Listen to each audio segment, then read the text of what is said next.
સ્મરણ કરો કે સ્મરણ ભક્તિ છે બહુ સરસ છે.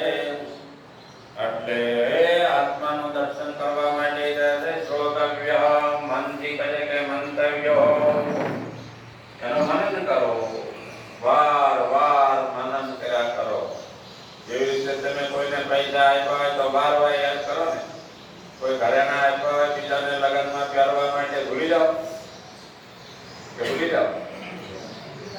ન ભૂલે ઘણા તો કોઈ એવા બુદ્ધા કે અમને યાદ રહેતો નથી, પણ કોઈ ગાળ દીધી હોય તો જીવે ત્યાં સુધી યાદ રાખે કે નહીં? ભૂલી જાય. આમ કે અમને યાદ શક્તિ નથી કે નહીં? કોઈ કઈક કીધું હોય ભૂલો તો તમે તો કહેવાનો મતલબ છે કે કોઈ લાભ નથી થવા વાળો એને આપણે ભૂલતા નથી, અને જેનાથી લાભ મળવા વાળો છે કે નહીં, ઉપદેશ છે, ભગવાનનું કીર્તન છે, કથા છે, એને ના ભૂલવી જોઈએ. એનાથી લાભ ને લાભ મળે. તો આવી રીતે 9 પ્રકારની ભક્તિ બતાવી. એમાંથી કોઈ પણ ભક્તિ કહે તમે કરી લો. જો અત્યારે આપણે બેઠા બેઠા શું કહીએ? ભક્તિ કરો છો. શું કરો છો? બોલો ને. અરે સાંભળો, એ ભક્તિ છે. 9 પ્રકારની ભક્તિમાં શ્લોકમાં પહેલી શ્રવણ ભક્તિ કીધી ને, પણ એકાગ્ર મનથી તમે શ્રવણ કરો તો. નહીતર મન બીજે ભટકતું હોય અને કાનથી સાંભળે, કઈક પૂછે હું તમે સાંભળ્યું કે મારું ધ્યાન નહોતું કે નહીં, તો એ શ્રવણ ભક્તિ ન કહેવાય. એકાગ્ર મનથી તમે શ્રવણ કરો. તો અત્યારે શાસ્ત્રોની અંદર કહ્યું કે આ માનવ જીવનની અંદર શું કરવું જોઈએ? તો બતાવ્યું તસ્માત સર્વાત્મનો રાજન હરિ સર્વત્ર સર્વદા શ્રોતવ્ય કીર્તિતવ્ય સમર્થયો ભગવાન નૃણામ. મનુષ્યએ શું કરવાનું? મનુષ્યએ શું કરવાનું? તો કે શ્રોતવ્યો વાર વાર સાંભળો.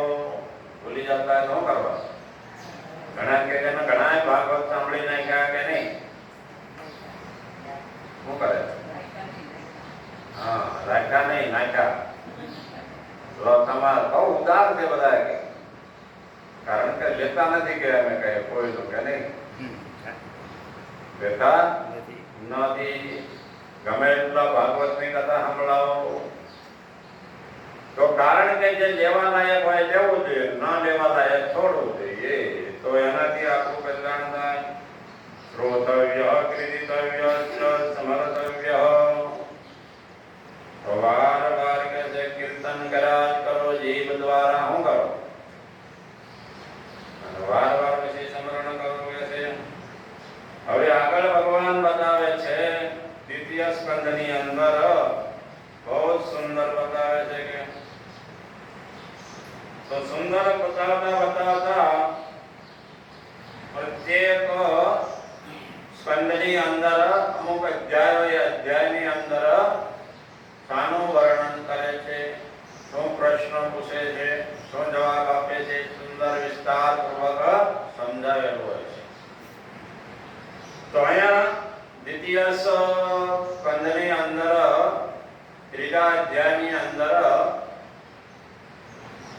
સુખદેવજી મહારાજ બહુ સુંદર રૂપ છે ઉપદેશ આપતા કહે છે કે મનુષ્યના જીવનની અંદર અનેક કામનાઓ હોય છે.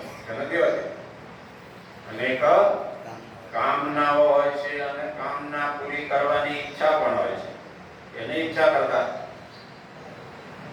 તો કહે છે અનેક પ્રકારની કામના છે. તો અનેક પ્રકારના કહે છે વિભિન્ન દેવતાઓની ઉપાસના કરવાનું બતાવે છે.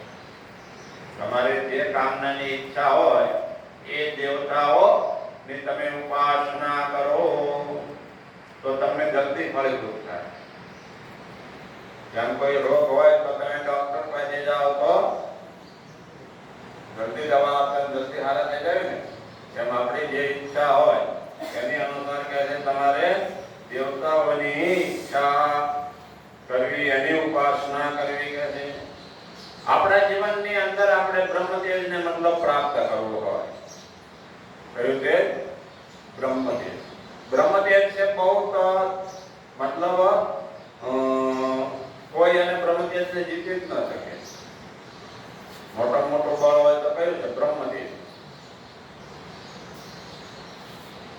અન્ય શાસ્ત્રોની અંદર કથા આવતી હોય છે કે વિશ્વામિત્ર અને વશિષ્ઠનું મતલબ એક સામાન્ય યુદ્ધ થાય છે. યુદ્ધની અંદર વિશ્વામિત્ર ગમે એટલા અસ્ત્ર શસ્ત્રો પ્રયોગ કરે છે એ બધા વશિષ્ઠના બ્રહ્મ તેજની આગળ બધાય ઊંધે જાય, ટીકા પડી જાય છે, બધા તેજો નષ્ટ છે.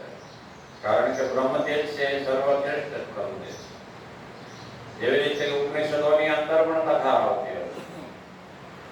કેન ઉપનિષદ છે ને એની અંદર, કેન ઉપનિષદની અંદર કે ભગવાન સ્વયં એક યક્ષનું રૂપ લઈને મતલબ જાય છે. કારણ કે પહેલા દેવતાઓને અને દાનવને યુદ્ધ થયું, દેવતા જીતી ગયા તો દેવતાઓનું અભિમાન વધી ગયું કે અમે અમારા